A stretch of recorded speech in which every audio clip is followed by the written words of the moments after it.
Hi guys! So after I posted that Q&A video and I was talking about being engaged and all that stuff, somebody had asked about my engagement story, and I feel like it's a very entertaining story, but it's also a really good life lesson. I bet they say the same damn thing.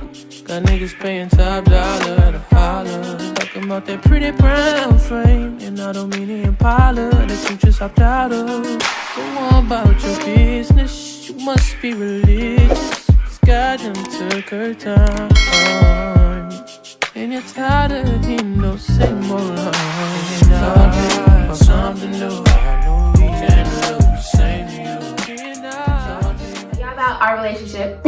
So this is my high school sweetheart, literally like from my freshman year until 2 years after I graduated. Like, so we were together for 5 years.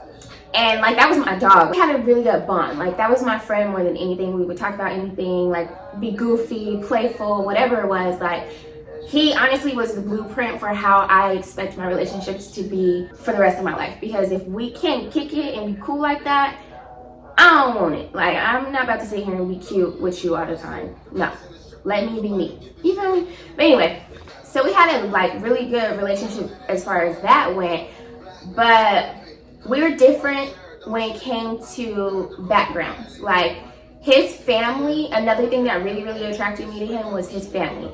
They all like got married very young, had kids, are still together to this day. Like, and it's just beautiful. And it's not just like his mom and dad. Like, I'm like his grandparents, his aunts and uncle, like everybody. And so I don't come from that. And so seeing that, I was like drawn to it. Like, wow, like Black people really do this. So, and then the daddy issues really started to manifest, and they were showing up and showing the fuck out. And so I think that because I was dealing with those issues and those insecurities, I was trying to find a way to, get out of it. And so instead of growing through it and realizing this is something I need to feel and heal, I'm just gonna go hop into a marriage and think that this is what's missing in my life. And if I'm just married, young, and with somebody for the rest of my life, like, I'll be happy. Bullshit, don't do it. Heal first, don't do it. But that's not even why we didn't get married. So why we didn't get married is because he ended up getting in trouble with the laws. And I was like, gotta go. Like, I'm not gonna be nobody's ticket. No, like, I refuse. I hate when you see a super successful woman attached to an ain't shit nigga. I'm sorry. But I just had, at that point, I had to realize, like, this isn't really for me. And we had already, like, bought stuff for the wedding. Like, on top of this, like, I was so naive and gullible because he used to give me, like, $100 every 2 weeks to get my nails done.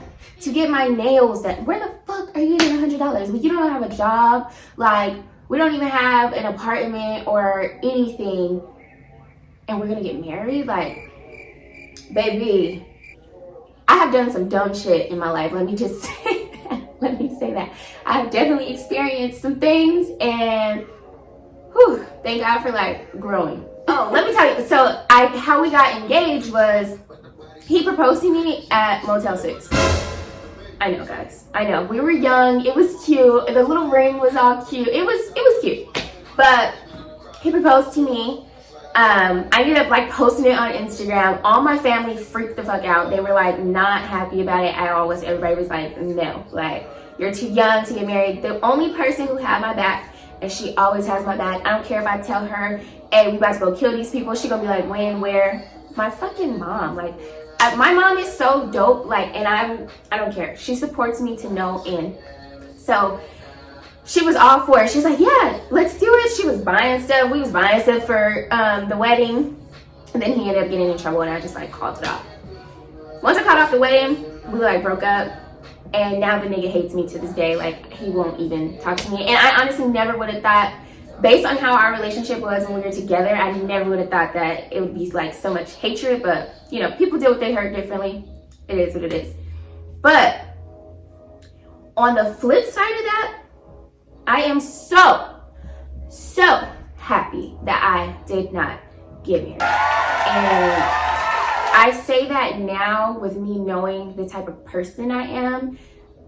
I'm not a content person. I'm not that you have to be content to get married young and stay in a relationship. That's not what I'm saying. But you have to have a level of like,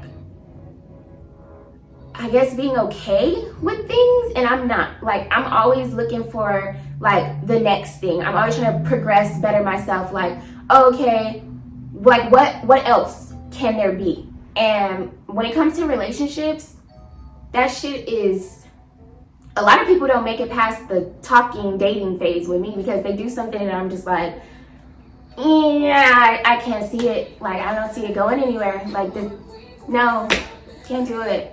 Also, being in relationships and like somebody's predictable or y'all fall into like a schedule, routine, that shit drives me crazy too. Like, so I thank God that, not that he got in trouble, but I am happy the way that shit panned out because I don't think it would have lasted very long, or I would have been miserable as fuck. I definitely would not have been the Damie that I am now. I was able to start really looking at the bigger picture there and realizing like your issue isn't even necessarily with him. Your issue is not with this marriage. Your issue is within yourself. Your issue is with your dad. So why don't you start doing the inner workings before you go trying to, you know, mask it? And that's what a lot of women do. And probably the best piece of advice I can give to somebody is loving you. You need to love your flaws. You need to love all the shit that you hate about yourself, and then find somebody that will love them with you. But when you start projecting your shit onto other people, it's chaotic. It's not good. Nothing good is going to come from it. And it's really just not worth it. So for the people who are married or got married young, sorry if I offended you. And for the other young girls, like, I just really hope that, take heed. Please take heed, because you don't want to make lifelong decisions and your ass don't even know what you doing in the next 2 years. You know what I'm saying? Don't do it. I hope you loves enjoyed it. Thank you.